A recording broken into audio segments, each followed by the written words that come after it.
The committee had earlier issued an arrest warrant after discovery that Bagarukayo was neither a shareholder in the company nor part of the manufacturers or an employee with any of the banks.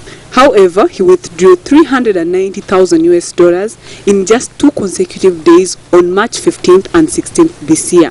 Patrick Bagarukayo told the committee that he only worked as a friend to the majority shareholder, Bagarukayo, who bought Mohinder Singh's stake. Supposed to have given him some money amid, I think, about 10th of August. He says to me, this is information that he has told me, he says to me on the 8th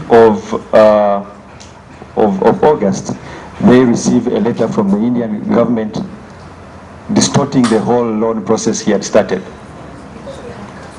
So this here is another part of another loan that has been given a go-ahead. This angered the committee members, who then resolved on arresting him for further investigations. We needed to find out from the CID, and the CID concluded that he needs to go and make an additional statement.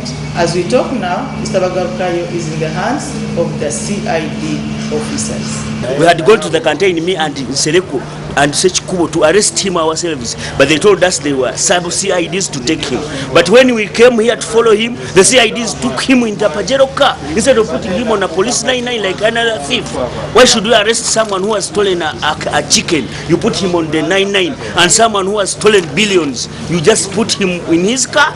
This comes at a time when Parliament is probing the dubious deal in which government paid Aman Industrial Tools and Equipment Limited shillings 4.7 billion shillings for the supply of bicycles, which have never been delivered 10 months since the contract was signed. ITEL won the tender on behalf of another Indian firm, Aman Impex. Earlier in the day, the Ministry of Local Government's Permanent Secretary Kashaka Muhanguzi was put to task by legislators to explain his failure to abide by the directive of the Solicitor General of Government to terminate the contract of ITEL and use the remaining money to acquire bicycles from the second bidder, Nile Fishing Company, as the investigation into the missing 40,000 bicycles continue. Kashaka also insists that the Bank of Uganda and the Accountant General are primarily to blame for the loss. The border, or by plane, the fact of the matter is that they are on the seas. It's not affecting the price. And I'm told, you can find out from the bank, this in every lot of these discrepancies are always raised. There is no such there are very few cases where there be no small discrepancy. Very minute, but they can be raised. The committee on Friday also instructed Bank of Uganda and Stanbic Bank to freeze all the accounts of ITEL company until the investigations are done. For NBS News, I'm Diajan at Parliament.